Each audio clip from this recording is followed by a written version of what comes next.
how to overcome fear of English. If I speak English, people will laugh at me.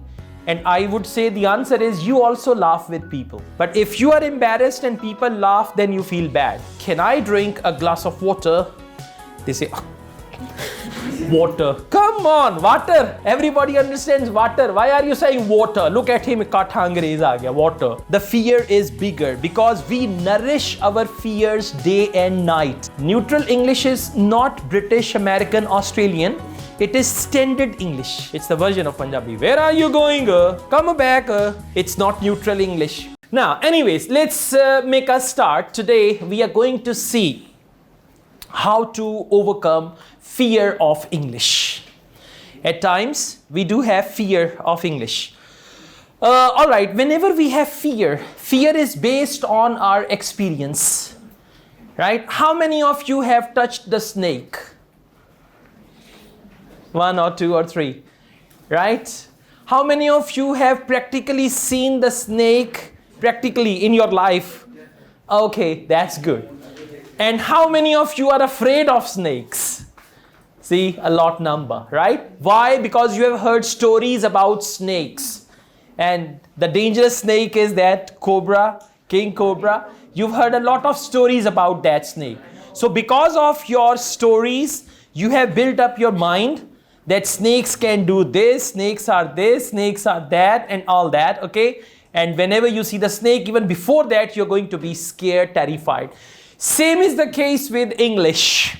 At times, when you try to speak English, there are so many fears around you that if I speak English, people will laugh at me. And I would say the answer is you also laugh with people.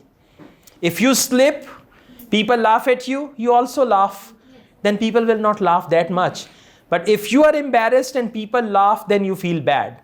Okay, sometimes have you noticed you do the silly things and then you yourself laugh as well?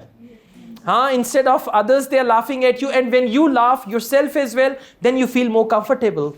That's okay. All right? So as far as this fear is concerned, and we've got another one, fear of people. For example, if I speak English, what will people think about me? What will my friends think about me?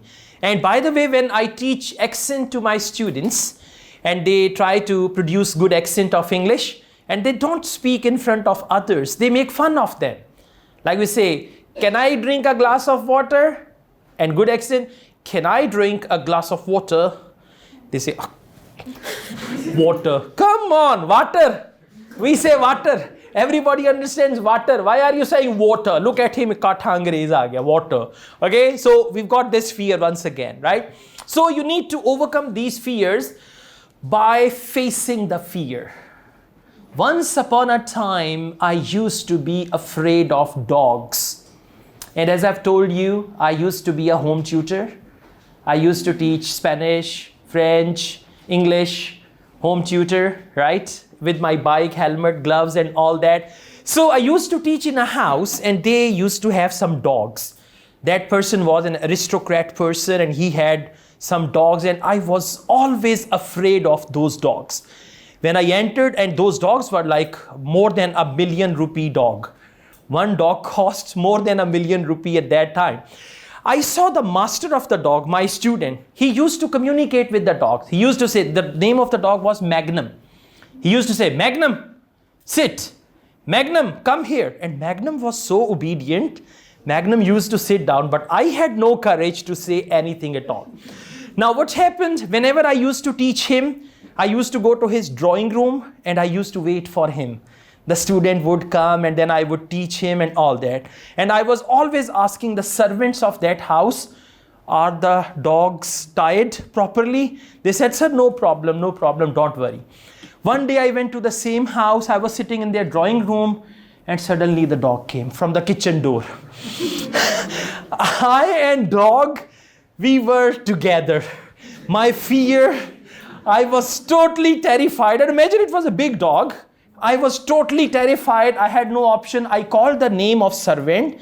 Nobody answered. And yeah, now I had two choices. Choice number one, to be afraid and to shout and to start crying and kutta and all that, okay? That's what we do. But then suddenly, when you are in a situation, things are different. Suddenly, this dawned upon me that the way that master used to communicate with the dog, I should try. I gathered all my courage and I said, Magnum. And Magnum stopped. Magnum listened to me. I said, sit, loudly. And the dog sat down. And I was like, thank God. Okay. Now the second thing, I thought if the dog could understand sit, he would understand the next thing as well. Once again, I became more confident. Second time I said, Magnum, go. And Magnum went from there. And I was like, thank God. Okay. So sometimes when we don't face the fear is bigger because we nourish our fears day and night. Every day, every night we nourish our fears, right? And one day when we face the fear, then we see it's nothing, right? This is not for married people. This is for unmarried people only. So as far as the fear is concerned, all the fear of your lives, try to be fearless. If you want to make progress, if you want to achieve things in life, you have to be fearless. Sometimes you are afraid of doing things. You are really afraid of doing things. Once upon a time, I was afraid of driving the car. I didn't know how to, but I was really afraid, like how would I control and all that. And now I take it for granted. For me, it's a normal thing. So if today you are a little afraid of speaking English in front of others, remember, if your connection with English is only when you enter, you speak English. When you go, English is finished. So then it will be difficult for you to excel in this language, to achieve good level of English. So in order to reach the height, and again I'm telling you, it's the most important language at the moment, fortunately or unfortunately. I mean, you cannot deny the fact that English has become global language, right? So you should overcome all these fears by facing the fears. Try to speak English, don't worry at all, okay? And face it. If you speak wrong English today, tomorrow you will speak right English, okay? Yeah, so if you don't speak English at all, it'll be difficult for you to communicate in the future.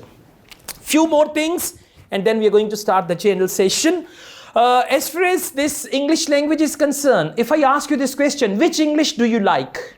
British, American, Canadian, Scottish? Which English do you like? I like English. Okay, you know, some people they ask like this, "Aaj khane mein kya hai?" And answer comes roti. Just roti, nothing else. So which English do you like? British, American, Canadian, and sometimes you don't know. You are listening to English and you don't know whether it is British, American, Canadian, Australian, and all that. So I would say the first thing is your English should be neutral. Neutral English. Now, what is neutral English? Neutral English is not British, American, Australian. It is standard English.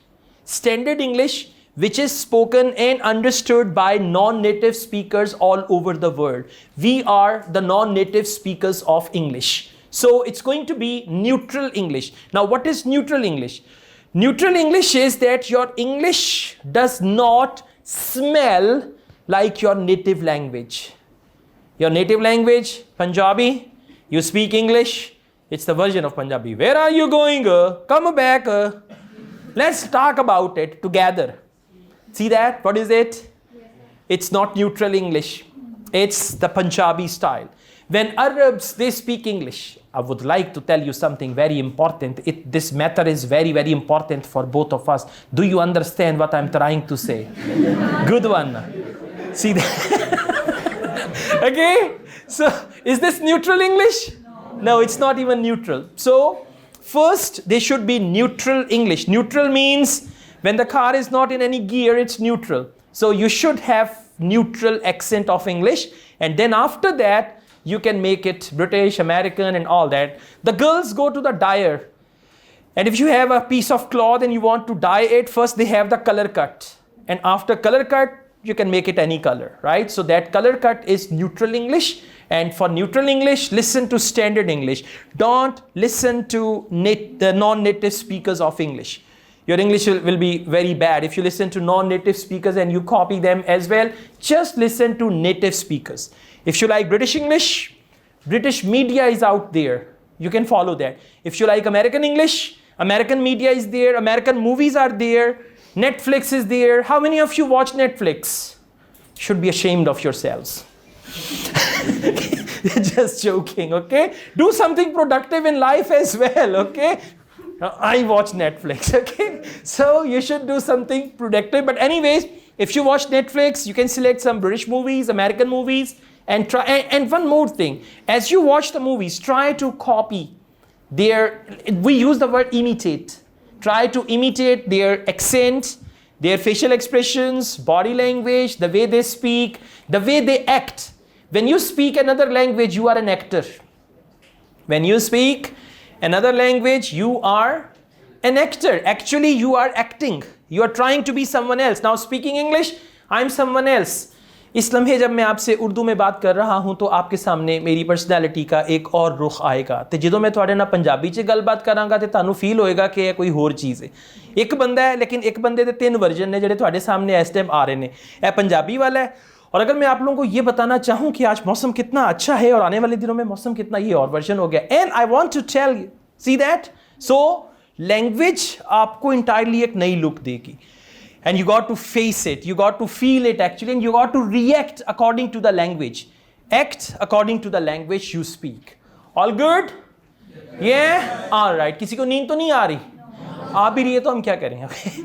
We have to go on with it. Okay, thank you.